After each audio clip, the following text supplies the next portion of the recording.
Hello.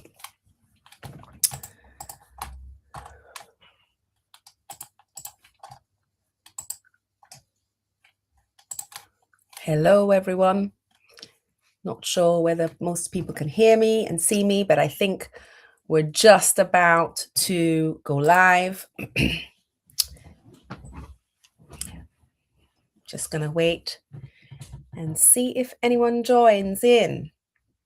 Hello, everyone who's joined.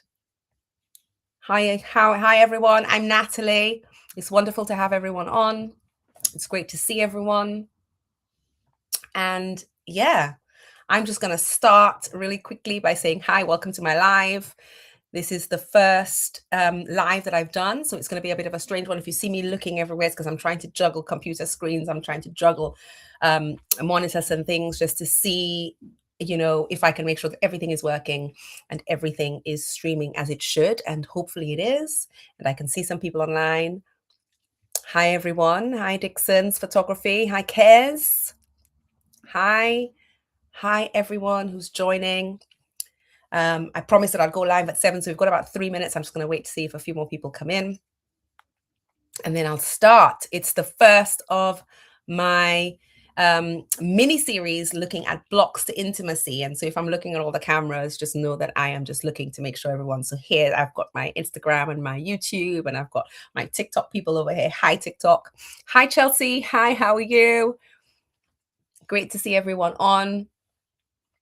Welcome. Like I said, I'm Natalie. I'm a psychosexual and relationship therapist. That's just a really fancy way of me saying that I work with people around issues related to sex, related to intimacy, and related to their relationships. And it doesn't just have to be when things are falling apart or when things are going wrong.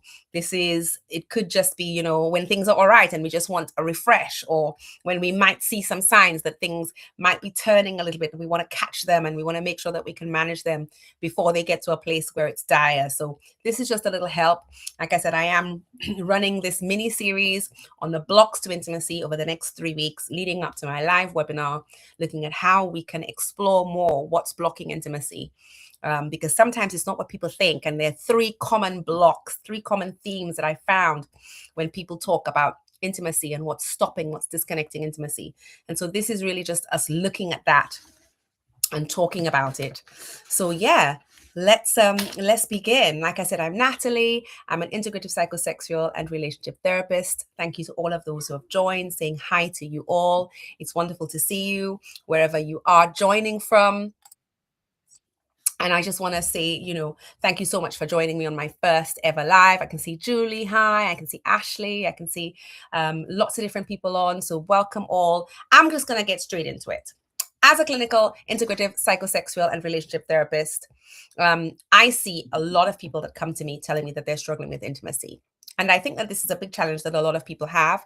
Some people talk about it freely. Some people are shy or they're embarrassed to talk about it. Some people think that they're in isolation, that they're only ones experiencing this problem. And that really isn't true. And so I just wanted to talk really and share a little bit with you about some of the blocks to intimacy.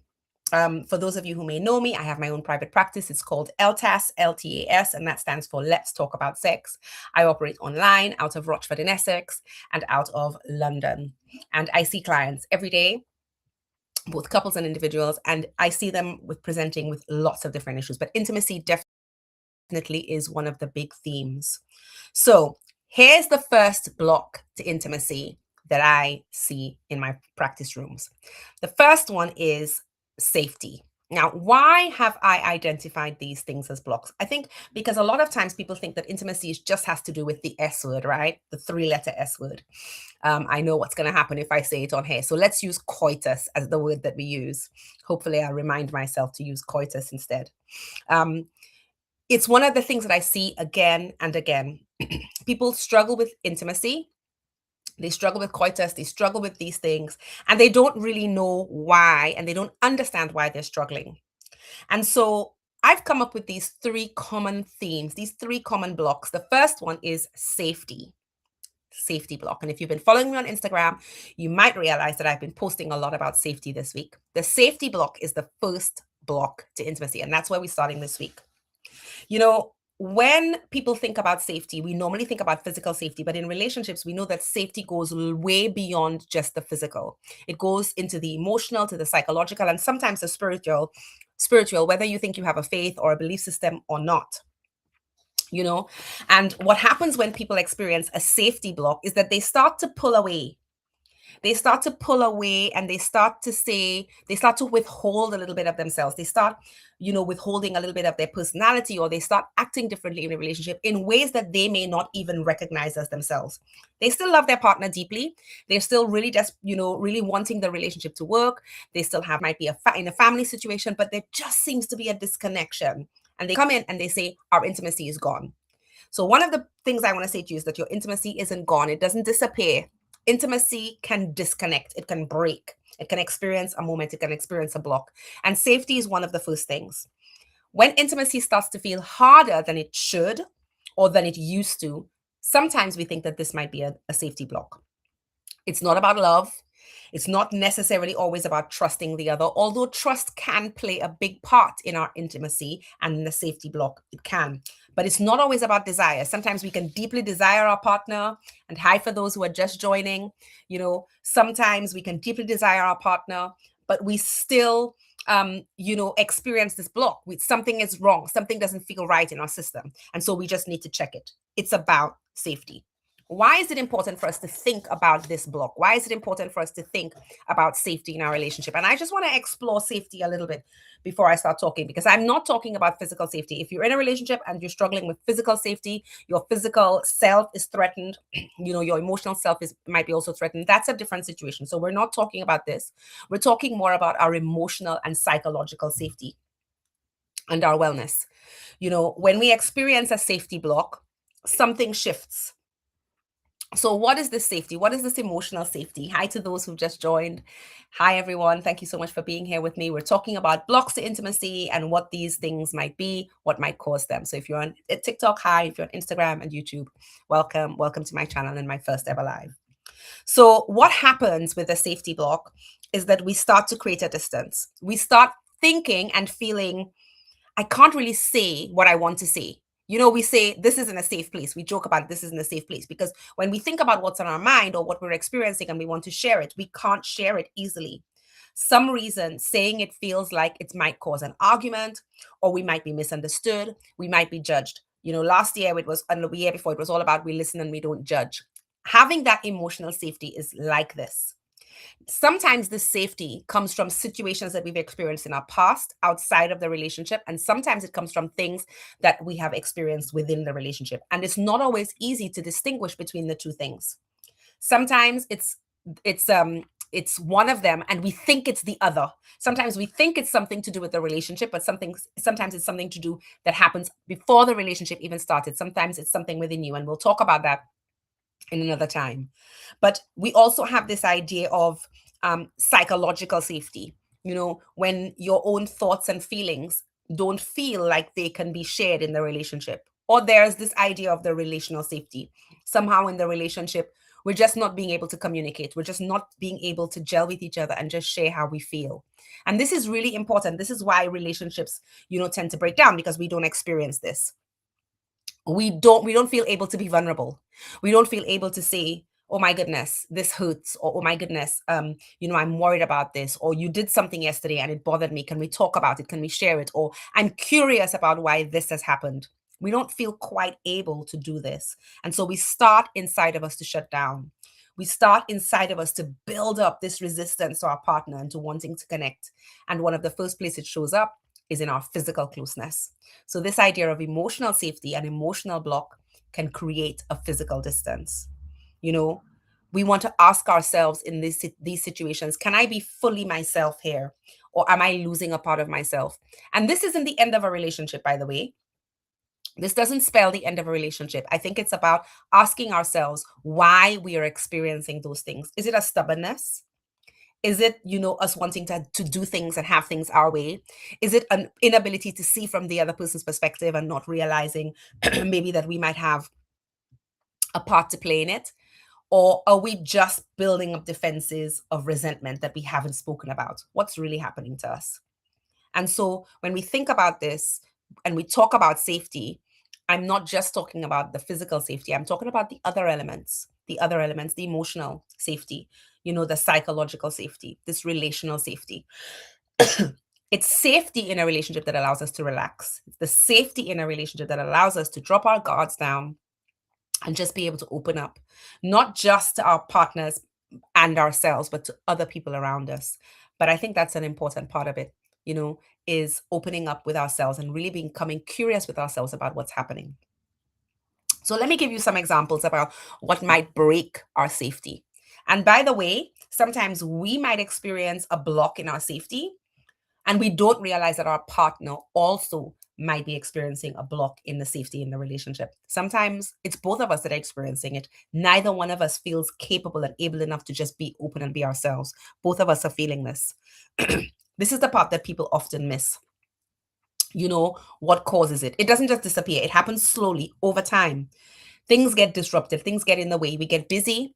Our priorities change when we have children, or when we retire, or when we age, or when different aspects of our lives, are altered because of health or because of living situations, or our job changes, or demands and pressures on us from family and from the outside world. I mean, during COVID was a really good example of intimacy breaking down, even when people were forced to stay together at the same time. Sometimes too much presence can create a block. So things get disrupted slowly over time, slowly over time. And then we just experience this block to our safety, to our feeling of safety.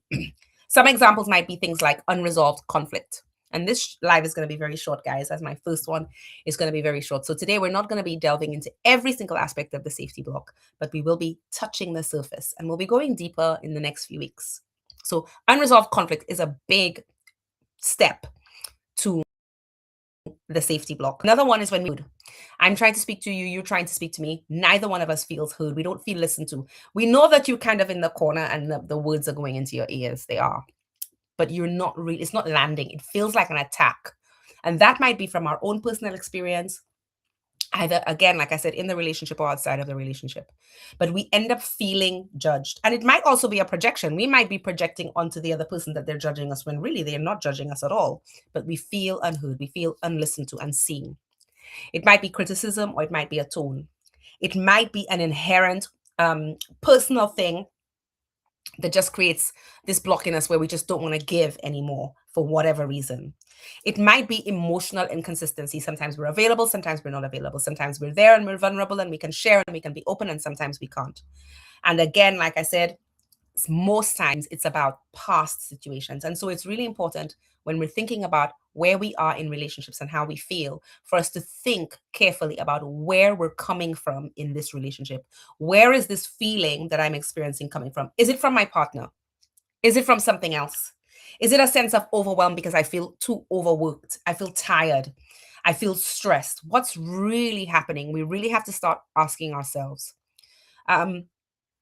So that we can determine whether it is our partner or whether it's something else. I think that's important because we can blame our partners so easily for this lack of safety. And sometimes we're missing something that's more fundamental. Sometimes we're missing something that's within us, ourselves, and we just don't realize it. So here's another aspect. How do we know when we're experiencing a safety block? What happens? What happens when we're experiencing a safety block? If you've just joined us, hi everyone, I'm Natalie, a sex and relationship therapist, and today we're talking about intimacy. Yes, we're talking about intimacy today, and we're talking about the things that block our intimacy. There are three themes or three safety blocks in a few weeks, and I'm bringing the first one in today, and the first one is the safety block. This is one of the most common ones, and I picked it as the first one because every relationship thrives when both parties feel a sense of being safe, when they feel that they can be vulnerable, when they can give and they can receive, when they can be heard and when they can be seen. And the challenge is when we don't feel that, things start to feel a little bit broken. And it's not difficult to fix. It's easy to fix, but we have to be able to recognize what's happening. It's not just that you're not hugging me as much, or you're not kissing me as much, or we're not experiencing as much coitus. For those people who are just joining, I said we're not going to use the three-letter S word. We're going to use coitus as our word today so that we can abide by all of the rules.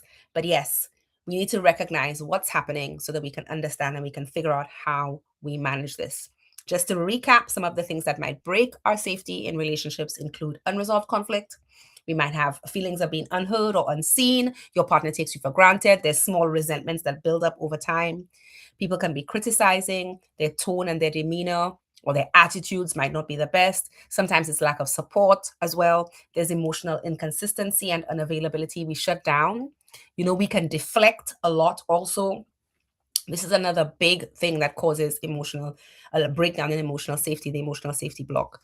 When we push each other away by doing things like shutting down and withdrawing, or when we deflect, when we say, well, this is not me, it's not my problem, we deflect things. We just turn it back onto our partner, onto some abstract situation that has nothing to do with it, when really it might be something that we need to address.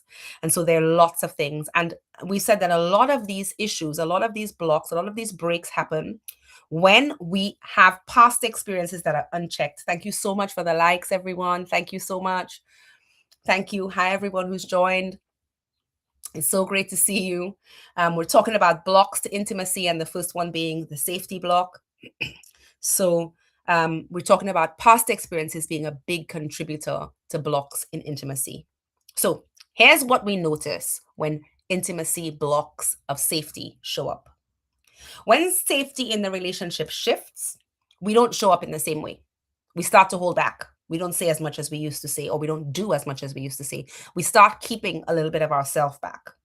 Another thing that might happen is that we start overthinking everything. Everything feels like such a chore. Hi, everyone on Instagram. If you've joined me, hi. I'm looking on that screen because that's where I'm seeing where everyone is. But hi, thank you so much for just checking in on me. Thank you so much for letting me know it's working. That's great. It's great to see you here.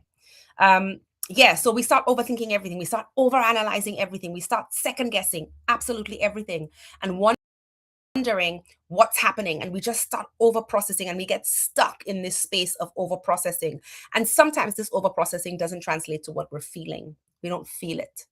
And when we don't feel it in our bodies, we don't feel it, we don't know what's happening. We just get stuck in our thoughts, and that getting stuck and trapped in your thoughts can create, so much of a challenge for us. We avoid certain conversations. We don't want to have the conversation. We don't want to talk about it. We don't want to think about it. We don't want to talk to you about it. We don't want to talk to any about it. And it's not every conversation. We're happy to have some conversations, but conversations that might feel like it might be a critique to us or it might be a challenge to us, we tend to avoid. So we avoid certain conversations and we guard ourselves. We keep things to ourselves. This is a lot of the times when relationships start to break down, when people start guarding themselves and they start maybe moving away from the confines of their relationship. They might confine in other people. They might spend more time outside. They might turn to other substances that can comfort them and bring them joy. They may start doing and displaying these kinds of behaviors.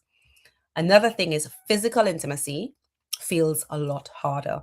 So we've already established that emotional, psychological, and relational intimacy is the first that breaks, but physical intimacy starts feeling harder. Not because we don't care, we still love our partner, we still care deeply, but because there's something that we're trying to protect. Something that we're trying to protect in us. It might be our thoughts, our opinions, our idea and ideal of self, or it might be that we think the other person is trying to break us down completely, and that may not be what it is. But we're trying to protect something or protect someone. And that makes things really, really challenging because these are not always the reasons why our partner might be challenging us or why conversations might be going the way they are. But sometimes we just end up feeling like this. So I want to put it out to you before I move on to the next part, giving you some examples of where I've seen this safety block coming into play, and ask if you have any questions.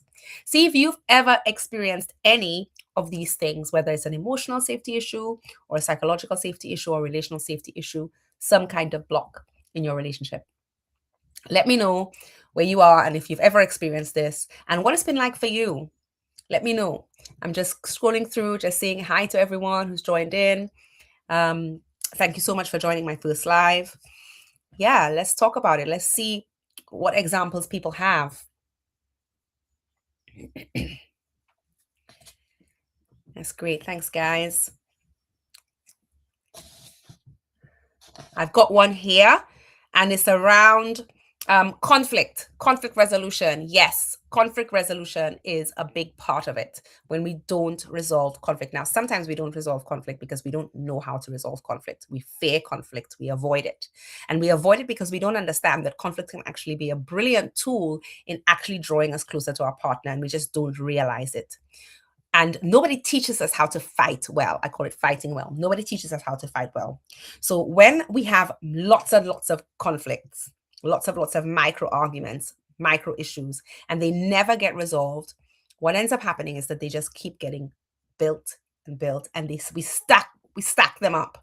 You know, I describe it as a loaded gun. We walk around with a loaded gun, and we walk around with this stockpile of ammunition that we can just spout out at our partner whenever we want. Do you remember when you did this last week, and you did this last month, and but you didn't do the dishes 5 minutes ago, and we just stockpile all of these resentments, and we just keep them up, and you said this to me and you said that to me, and all of these issues ensue, and we never have a resolution within ourselves or between us and our partner. And when we have these conflicts that are never resolved, it's so difficult for us to settle within ourselves because we're constantly scanning. We're scanning every conversation, thinking, when are we going to have the next argument? Is this one going to stay up in the air? Or is it just going to go away? Are we going to be able to resolve it? So we're constantly scanning all the time to see where there's going to be a threat, where there's going to be an issue, where something is going to happen that's just going to completely derail us. We're constantly scanning for the threat because of the conflict resolution, because conflicts and arguments have never been resolved. If you've just joined, hi, we're talking about the blocks to intimacy. The first one is the safety block. And we're talking about examples and questions that people have had around, how does this show up? How do I know if I'm experiencing a block in my safety? And one of them is around conflict resolution or lack thereof. Instead of feeling close to your partner when we're lacking conflict resolution, there becomes a tension within everything. And like I said, we start to scan every conversation. Every single conversation begins, we come with our weaponry, we come ready for a fight. It doesn't feel like a curiosity. It doesn't feel like an openness and an ability for us to just chat and just see what's happening. You know, why did you say what you said? What made you feel like that? Why do you think I said that? And just becoming curious, not accusing your partner, but just asking, can you just tell me a little bit more? What happened to your day that made you feel like this? It just builds up all of this tension, and there's nowhere for it to go. And so we don't want to have a conversation with each other because we're so used to every conversation just spiraling into a horrendous outcome. And nobody wants to go towards a conversation where things can't get resolved. And so this is a good indicator that it's a safety block.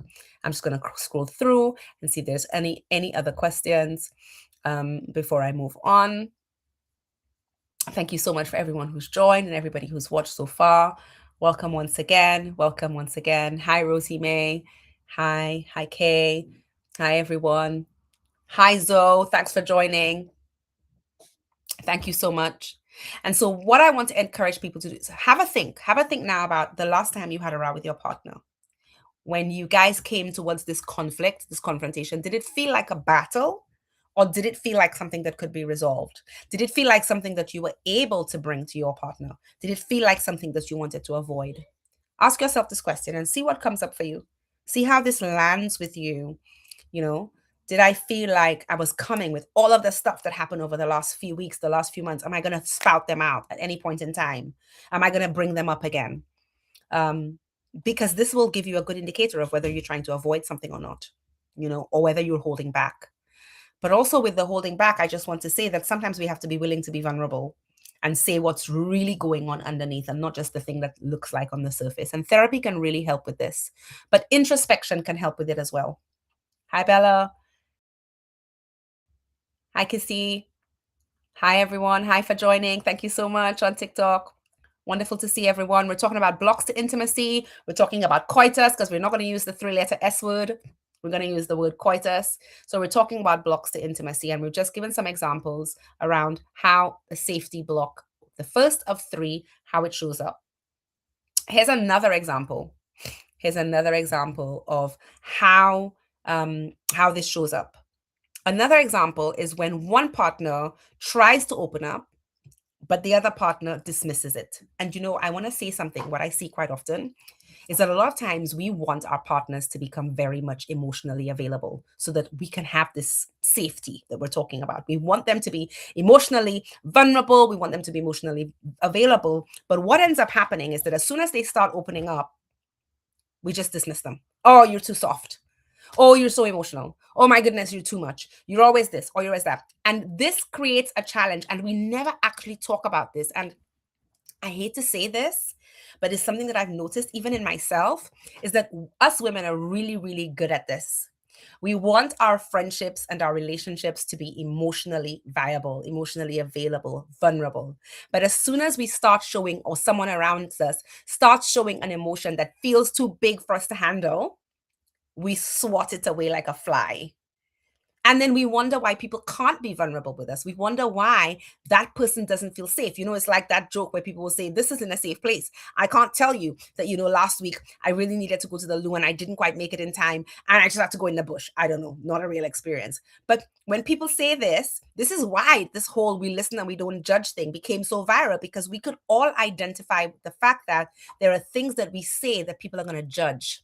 And we don't know, none of us wants to be judged, because judgment means no safety.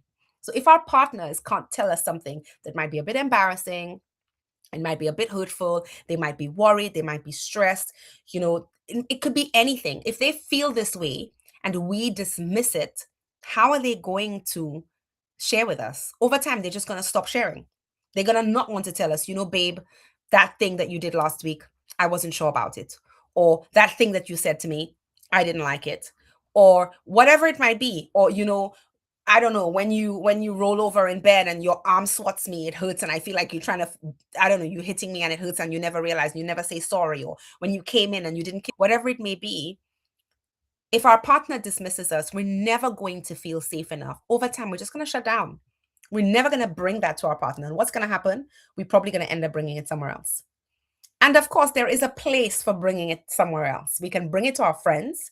We can bring it to our family members. But in a relationship, you want to be able to build and foster this sense of safety. And the best way to build a sense of safety is to be vulnerable, but to be welcoming of the vulnerability of your partner, not dismissing of it.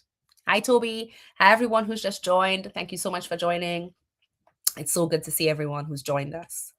So yes, when one partner tries to open up, the other person dismisses them. It doesn't create a space of safety. It doesn't create a space that's inviting and welcoming of conversation, of curiosity, of people wanting to talk to each other. It doesn't do that.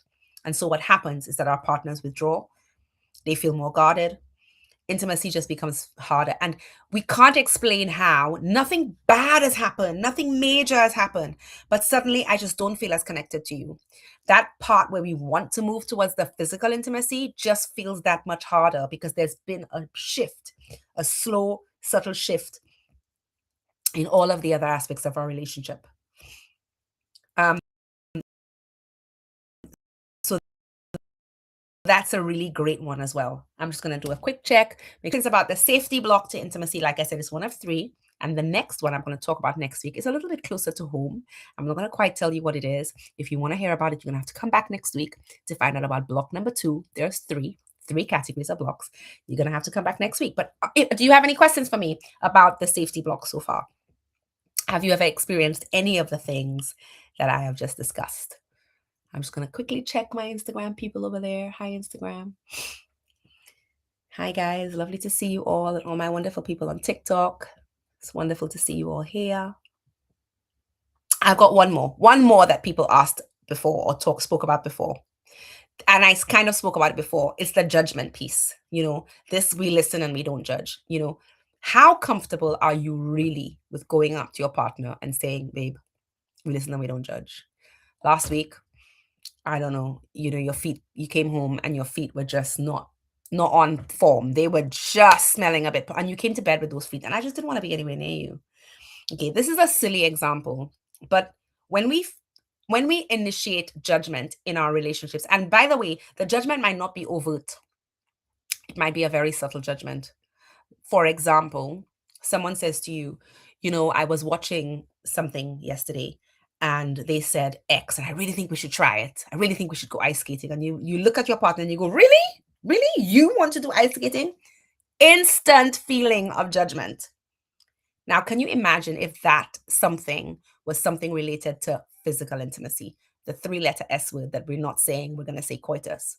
Can you imagine if your partner brought a proposition like this to you and it took you aback and your instant response was, really? Is that what you want? Oh my gosh, never. Instantly, your partner is going to feel, I can't bring myself. I can't even bring my curiosity to you, and you are the person I want to bring it to. If I can't bring it to you, where am I going to bring it? So when we feel judged in our relationships, when we feel like our requests are too much, people tell me my expectations are too high, or what I want, what I need, it's unreasonable. Unreasonable to whom? To whom is it unreasonable? Is it unreasonable to you? Or is it unreasonable to your partner? Have you even checked with your partner that your requests and your desires are unreasonable? They may be unreasonable, they may be, but is there room for discussion? Is there room for conversation? Is there room for openness and for curiosity? Is there room for compromise or exploration? Are you just going to shut them down as soon as they come up with an idea? Or are you going to listen? How are we going to negotiate what we're doing in our relationship? Is it all your way or is it all their way?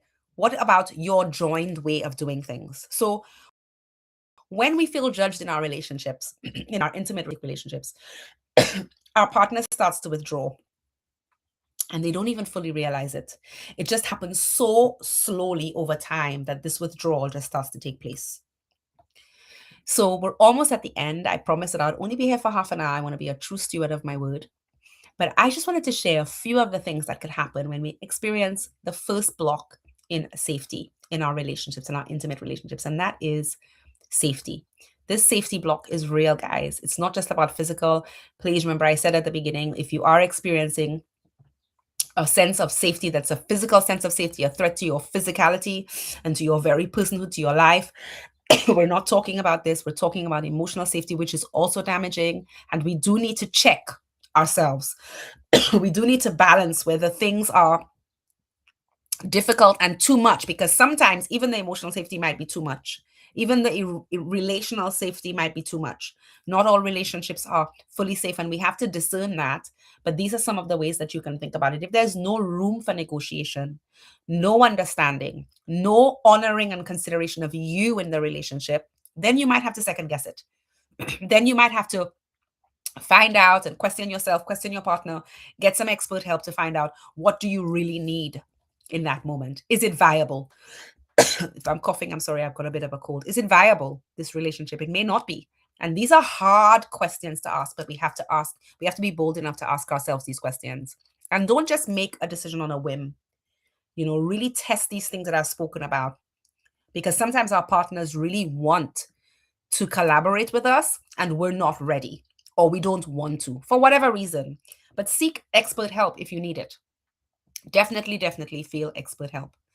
And if this resonates with you, definitely join me for block number 2, which is a little bit closer to looking at it next week. You can find me on social media, where I've been exploring, and I will continue to explore this week some more about this safety block, just helping us to uncover what's happening here and understand what we might be able to do. Have a look at yourself and think about where you're holding back. Do I need to give more? Do I need to give more of myself because my partner wants to meet me halfway? Or is there no room for that? The first step to acknowledging and to fixing the block is to just recognize what's happening. Recognize that this is an issue that I might be having, or we might be having, and work out what happens and see where you get to. And if it really resonates, I'm going to be exploring a lot more about how you can work with your partner to resolve these blocks. So I just want to say thank you so much once again today. I've been Natalie, or I am Natalie, not I have been. I'm not going to change suddenly, but I'm Natalie Green. I'm an integrative psychosexual and relationship therapist. I work with couples and individuals, and I just wanted to share the first of my 3 blocks to intimacy, and that's the safety block. Really understanding what's happening for you emotionally, psychologically, relationally. Where is this distance, this gap starting to form in your relationships that maybe, just maybe, you need to take another look at and see how you can improve things. Hi, everyone. Thank you so much for joining on Instagram. Thank you so much for joining on TikTok and YouTube. It's been wonderful chatting to you. And hopefully I will see you again next week Wednesday at 7:30. It'll be half an hour again. We'll be talking about block number 2. But if you want to find out what block number 2 is, you're going to have to follow me on social media. Next Monday, I'll give you a sneak peek, and over the week, it'll develop, and you'll see by Wednesday, you'll really understand what block number 2 is. And then we've got one more week to go for block number 3. So block number 1 has been the safety block to intimacy. There's a lot more to intimacy than just coitus. And if you want to know more, feel free to join me. And thanks again, everyone, for joining. If you've got questions, please feel free to find me on my social media and DM me. Thank you so much. Bye, everyone.